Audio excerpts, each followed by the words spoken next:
And here's something else. We talked about this on the program that it was breaking news on the Experience, but just to follow up, a couple of people tweeted, well, you're just knocking AEW again, talking about the change in the network shakeup where Kevin Riley's out, the guy that greenlit AEW, that had the first talks with Tony Khan, etc.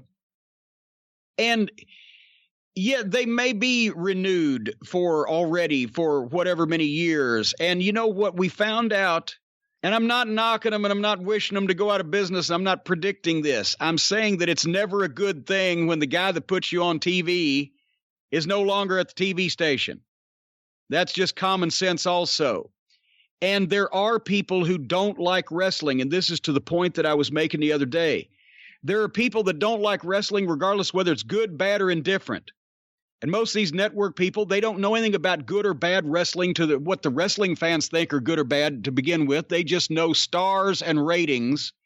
And they've known Vince McMahon and WWE because he's been in it for so long and he's got the reputation. As a matter of fact, from what I was informed by Tony Khan in our initial phone call, Kevin Riley was not even really aware that Turner Broadcasting or the Turner Networks had owned and botched Vince's only competition 20 years before to begin with, when they first started talking about it. It was a surprise. But one guy came in, Jamie Kellner, and got power through the merger and et cetera 20 years ago at Time Warner, and he didn't want wrestling. I've heard multiple station managers of broadcast television stations in local markets, both in person and relayed other stories that have been told to me by other people, saying that we're not going to have wrestling on this fucking station, and that's it, because they don't like wrestling. So the point that I was making is, if a guy like Jamie Kellner came along and said, we're not going to have wrestling even with Hulk Hogan, Ric Flair, and Goldberg, I don't want wrestling on my station, then why are they taking a chance that somebody can come along in that Kevin Riley spot now and say, I don't want wrestling on my station, especially if it's a guy that sticks his hands in his pockets, a fucking 112-pound fucking glorified midget, and a goddamn drag queen from the Tropicana. Well, again, what I said the other day, AEW is incredibly cheap programming. They're getting the target demo that they want for advertisers, and they're only paying $45 million a year. That's less than $1 million a week for that show. That's a pretty good deal. All things considered, that's a really good deal. For the state of network television and cable television, et cetera, and the economics these days, that's cheap programming. They're getting $45 million a year. How much is WWE getting? What? 200 and something, yeah, whatever the fuck. But the point I'm making is, even I know television managers, station managers that have canceled wrestling shows that were paying to be on, much less one that they're paying to produce. If I were them, I would not be putting a bunch of hokey horse shit on the television show. If for no other reason, if they don't want to have any respect for the wrestling business, then just have respect for the goddamn, and they don't want to have any respect for the viewer because their average viewer likes that kind of shit.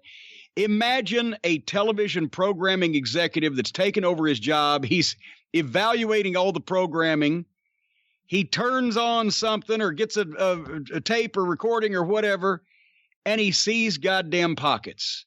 Or he sees one of those clusterfuck matches where the small children are just bopping and diving and flipping about. And all the frame of reference that he has of what wrestling is supposed to be comes from the WWE, where say what you want. And also it's probably going to be 20 years old, if that. So he or she is going to remember, well, goddamn, at least those guys looked like stars and they were in movies and people knew their names and, the Undertaker and The Rock. And, now we've got all these kids doing all this play acting shit. What the fuck do we want that on our fucking network for? That can happen. And then it doesn't matter who the fuck is, for you. You're done. You're done if they get a show they want to put in that spot that helps them out better. I had a chance to get Smoky Mountain Wrestling on a local station in Roanoke one time, Roanoke, Virginia. WSLS, as a matter of fact. And because they were carrying WCW and nobody was watching it anymore. And wrestling had always been big on that station. I believe it was, now I've said WSLS, now maybe sideways. It was stationed in Roanoke. Nevertheless, the station manager said, tell you what, we're going to run WCW at noon like we always do on Saturday, and going to run Smoky Mountain Wrestling at 1. And we're going to see which show gets better feedback, who calls or writes or whatever and says, we'd rather see this show. And guess which show won 2-1? Smoky Mountain Wrestling. Guess which show stayed on the air? WCW. Because Turner Broadcasting, the syndication guy, when was notified that they were going to make a change, said, well, I tell you what, we'll give you a reduced rate in our overnight CNN news service and also free fucking box season tickets for the Atlanta Braves. Okay. People that control the network can do whatever the fuck they want. People that have the advantage in television and control the programming can do whatever the fuck they want. And sometimes it doesn't matter who wants to see what. That's all I'm saying.